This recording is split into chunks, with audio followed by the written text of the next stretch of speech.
Hello, everyone. This is Tom Fox, and I'd like to welcome you to episode 203 of the FCPA Compliance and Ethics Report. The FCPA Compliance and Ethics Report is sponsored by Advanced Compliance Solutions, your one-stop shop for all things FCPA compliance related. I would like to remind you about my upcoming FCPA Masterclass in Seattle, October 26th and 27th. Registration has opened. I'm going to limit this next class to 10 registrants, so please check out my website, Advanced Compliance Solutions, for more information. You can also email me at tfox@tfoxlaw.com. It's an excellent class around the nuts and bolts of FCPA compliance and a best practices compliance program. Today in this episode, I'm lucky enough to visit with Scott Lane, the Chief Executive of the Red Flag Group. Scott talks about some of the new products, really exciting products that the Red Flag Group has developed, and in the context of transaction monitoring and other developments. The episode comes in at just under 15 minutes. I hope you enjoy it. Thank you very much for listening. This is Tom Fox. I'd like to welcome you to this episode of the FCPA Compliance and Ethics Report. I am at the SCCE 2015 Compliance and Ethics Institute, and I'm lucky enough to have Scott Lane, the Chief Executive of the Red Flag Group, with me today. Scott's been able to take a few minutes to talk to us about what I think are some really exciting developments around new products and services from the Red Flag Group and some of Scott's recent observations. So Scott, with that, welcome. Thanks, Tom. When I was looking at recent issues and trends, I guess a couple of things stand out to me. The first is that there's been over the years a preponderance of people looking at FCPA due diligence, and that's obviously started probably 5 to 6 years ago around channel partners and resellers, distributors, agents, intermediaries. And over the last 12 months, I've seen a significant increase in probably two things. The first is looking at due diligence much more broadly, so not focused purely on the FCPA risk, but thinking about all of the other risks that can affect resellers and distributors in the supply chain. And from our perspective, those risks go from everything from FCPA, sanctions, export control, privacy risks, data security, confidential information, IP, and some of the new risks around human trafficking and modern day slavery, etc. in the supply chain. So one of the big observations we've made as a firm is that it's no really longer acceptable to be looking at prospective business partners with one risk in mind. You've really got to make an assessment across all of the risk areas that are relevant to do that. And as a result, you've really got to have the tools and the software and the process to be able to assess risk in those types of third parties against all of those risk areas. And so from a firm, that's meant that we've had to really develop our technology and our databases to really expand them out to cover those 19 risk areas. So our IntegraWatch database is a compliance database. It's now millions and millions of people and companies across 180 countries that are engaged in compliance breaches, and those compliance breaches across 19 areas. So the development of that database has been a significant investment for the firm, and clients are really seeing the value of it as they put it to work right across their organizations. Scott, in addition to the database on third parties, I've heard you share over the last couple of years some thoughts on transaction monitoring and really looking at the analytical side. One speech you gave a couple of years ago in Houston has particularly stuck with me because, and the takeaway I got was, it's your data. Why aren't you using it? And so you were describing a little bit earlier a new tool that the Red Flag Group is rolling out, and I think it's very, very exciting because it brings together a lot of disparate types of data in a way that puts it in front of a decision maker. Could you describe that for us? Sure, Tom. I think years ago, when companies were very focused on due diligence, they had a tendency of, once that due diligence was done, they would onboard that third party and, broadly speaking, stop. And obviously, people then recognized that they needed to do some sort of monitoring or some sort of enhancement to the due diligence. So they would look at renewals, or they'd look at some sort of ongoing media monitoring or something. And I think that took us a long way. But where I think companies really fall short is after they bring on this third party, broadly speaking, they do very little. And so Transactions are done with that third party. You conduct business with them, you accept orders, you ship products, you engage in rebates and marketing development funds and discussions and extra discounts and incentives and rebates and all sorts of engagements with them that, frankly speaking, are just simply untracked. And so what our new product does, Integra Analytics, is a very powerful piece of software that has the ability to sit above the client's data, and so it has plugins to the data around the ERP system, order management, gifts, travel, entertainment tracking. It can connect into your partner management system or your supplier management system, into your Concur or expense claim systems.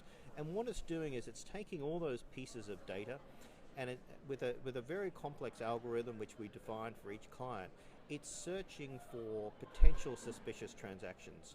And so the easiest way to equate it is to think about your credit card and your credit card company who calls you out of the blue to say, we've had a potential transaction in Brazil, and we've also noticed that you're traveling in Las Vegas. And so, tell us what's the answer. Very similar to what we've built with Integra Analytics. So the powerful element of it is taking all those data points and putting them in one place so that you can test them to see whether or not it's suspicious, and then alert the relevant people that there could be a suspicious transaction and give them the opportunity to clear it. That's a very interesting description, but frankly, I don't think it really gives or tells the listener the full power of this tool. So could you really walk through some of the data points that you think are important and you've actually designed into the system? Because frankly, I find it to be quite remarkable. So for example, when you're looking at a sales deal, let's say there's a sales deal in China and you've got a sales rep pushing through a deal at the end of quarter. And so they might be engaging a reseller, and there might be some sort of discount approval process, or there might be some sort of last minute shipping instructions or something. In of its own, each of those things is probably quite acceptable. It's quite acceptable to have a last minute reseller, probably can get approved. It's probably acceptable to have a one-off reseller, probably approved. It's not unusual to have things at the end of quarter, so that's probably acceptable. It's not unusual to have a special discount applied, not unusual. Probably not unusual, frankly, for the sales rep to have entertained a particular customer, or entertained or given a gift or had some entertainment. That's probably not unusual. But unfortunately, for most companies, none of that data is available at the same time. And certainly none of that data is available to an approver to assess. So even though every single one of those things is perfectly reasonable and probably approved, in combination, that's when I, as a compliance person, would say, well, hang on a minute. This is the end of quarter. This sales rep's already had some previous issues of channel stuffing. I've got a reseller with a very high discount. I've now learned that he's been entertaining the customer significantly. I've also learned that we've identified that we've just instructed a subcontractor, who is a one-off subcontractor, to provide consulting services on that deal. I didn't know all that stuff. So had I known all that stuff, actually I would have flagged that deal. And so what this software does is it gives you access to all those data points, which you previously won't have in the company, and gives one snapshot. And based on analytics, which we've analyzed and we've built a methodology to a search across all of those data points, it highlights specific transactions. And so you can be looking for corruption risks, you can be looking for unusual payments, you could set the system up to search for export control violations, unusual shipping, dual orders. You could use the system to search across all of those data points for lots and lots of things. You just basically need to configure the system to search for that set of parameters that you've predefined based on your knowledge of the company and its risk profile and its appetite, and also its high risk areas. You've really emphasized a couple of points that I'd like to point out. Though there's still the human element, and there still needs to be that oversight by a person. Could you expand on that a little bit? Yeah, look, in my view, a lot of compliance tools and technologies are really enablers. So they're enablers to help you sort through information and to assist. But the thing about the compliance industry and our job as compliance officers is there's a lot of judgment, and people need to be able to look at information and to exercise their judgment in a business sensitive way that remains compliant. And that's a real skill, and that is the skill of compliance officers, and we assess risk and we have good business knowledge, and those two things together mean that we have a significant role to play. I think the machines and the technology can get you so far. They can make things faster, they can get them online, they can make them auditable, they can do all those things. But nothing will take away from a human with experience in the field and those markets making a judgment call on issues that happen in the field. And I think that needs to maintain. So I think the software can do a lot, but at the end of the day, someone is going to have to exercise judgment. And I think that needs to be done in a very informed manner, which this software can give you. Scott, one of the challenges for the compliance practitioner, and indeed one of the things the Department of Justice and Securities and Exchange Commission have started looking at more granularly, is training. And the Red Flag Group has developed a new a series of training that I thought was very exciting. But perhaps the most exciting thing was it was based on not a lawyer writing training about rules for lawyers, but actually the activities that the business people go through. And with that, could you tell us about the new training initiative that the Red Flag Group is going to come out with? Sure. Over years and years, I've spent a lot of time with business people in the field, and a lot of them frankly push back on a lot of compliance training. A lot of the compliance training, particularly e-learning, they think is pretty irrelevant to them. They see that it's kind of been customized, but in most cases it's legal training that isn't always applicable, doesn't really make a lot of sense to them in the field, and it's generally one size fits all. And so over the years I've been hearing this feedback and thinking there must be a smarter way. And so a lot of companies have gone down the track of saying, well, let's segment the population a little bit and say, well, let's only assign these sorts of courses to certain roles, for example. We've taken it a step further. Our view is that it's not about what role you're in, it's about what activities you do. So if you're a person that engages with government officials, if you're a person that handles pricing, if you're a person that manages channel, if you're a person that has access to confidential information, if you're a person that engages and does pricing with potential competitors, if you're a person that travels internationally, that works in China, that does business in Brazil, if you're a person that is a manager or a senior manager or an executive, frankly, the things that you do every day are different to the person sitting next to you. And so the training that you should receive is actually what you need to know in order to be successful in your job, based on what you do. And so what our system does is it collects all that information on the profile of the person. What do you do every day? How do you engage? All the things that I mentioned. And then what it does is it draws from around 700 pre-built modules and puts them together in a compiled course in about 30 seconds. So it's taking three-dimensional story-based courses done in three-dimensional graphics of, frankly, Pixar quality, and it builds a course for you in 30 seconds, and every single employee's course is going to be different based on who they are and what they do. So it's really driving the compliance training specifically down to the individual, and looking at making sure that if we ask that individual to take time out of their day and their job to do compliance training, then it darn well better be good, and it better be relevant to them, and it better be telling them exactly what they need to know, nothing more, and frankly nothing less. Now let me change the subject once again to suppliers. I was lucky enough to hear a presentation by a member of the Red Flag team about a project where the Red Flag Group looked at public companies' suppliers' codes of conduct. And a very exhaustive study, very exhaustive report, really looked at best practices, what companies were doing. But you told me that's really the start or the initiation of an effort that the Red Flag Group is going to have around suppliers. Could you tell us about that? Sure. I think, with suppliers, when you talk to procurement and sourcing folks, they really focus on the quality of the supplier and the supplied product and price and credit. And that's really it. Whereas we know now as an industry and in business that our suppliers can get us in trouble. The people that we do business with can get us in trouble. Our mere association with a company, if that company gets into trouble, by mere association we end up having our reputation tarnished. And you've seen that through various scandals more recently. So it's not surprising that companies are standing back and looking at those relationships and saying, well, what can this supplier do to hurt us? They may not engage with government, and therefore it may not be a corruption risk, but what can they do to hurt us? Are they providing products which are potentially hazardous?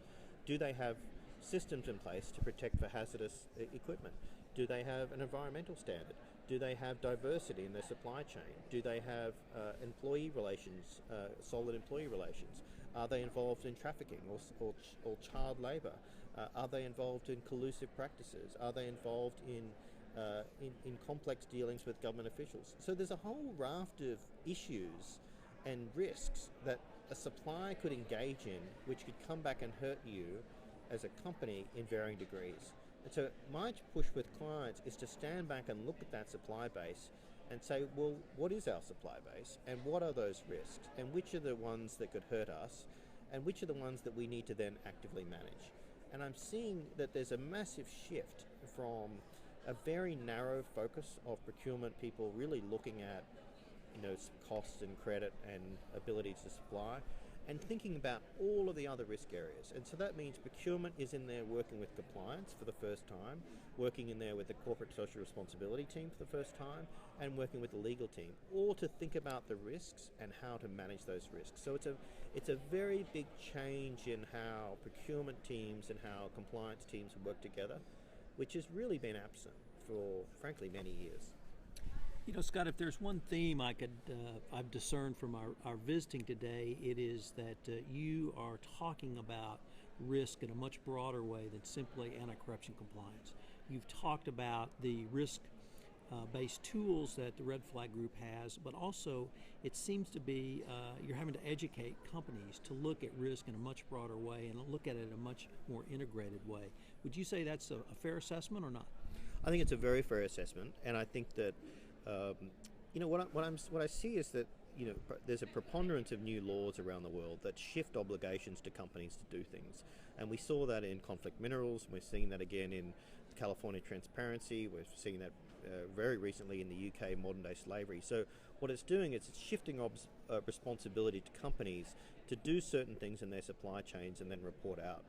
And so my message has been to clients, we can't approach these suppliers 15 times across 15 different risk areas and send them 15 different questionnaires, 15 different touch points, 15 different reviews and assessments by 15 different teams in a company. That's obviously inefficient and it's expensive, and frankly, it's not very great for the supplier either. And so you need to be able to look at it holistically and stand back and think, what can the supplier can do to hurt us? And to try and consolidate a lot of the efforts. And so, from our due diligence, 5 years ago, I think we as a firm were doing FCPA due diligence. And I just don't think that's the case anymore. I think what we're doing now is my firm gives advice to companies every day on whether or not this third party is at risk of causing you damage. And if so, this is how you can manage that risk. And that risk is defined in our firm of 19 different risk areas. So gone are the days, in my view, of FCPA due diligence. It's assessing company about risk and how you as a company could be affected and how you're going to manage it. So in some sense, Tom, I am seeing this very big shift from a very narrow focus into a much broader focus. It doesn't necessarily mean the workload is massively increased because some of the risk areas are not going to be relevant. But the key thing is that companies have got a process by which they go through and assess risk and then manage it. And that needs to be across a very broad spectrum of risk areas. Well, Scott, first of all, thanks very much for taking the time to visit with me yet again, but also some very interesting thoughts, and I hope that we can continue the conversation because I'm very much intrigued in helping you to get this message out that companies really need to start thinking about risk in a much more holistic approach. So thank you. Tom, you're welcome, and thanks very much for your time.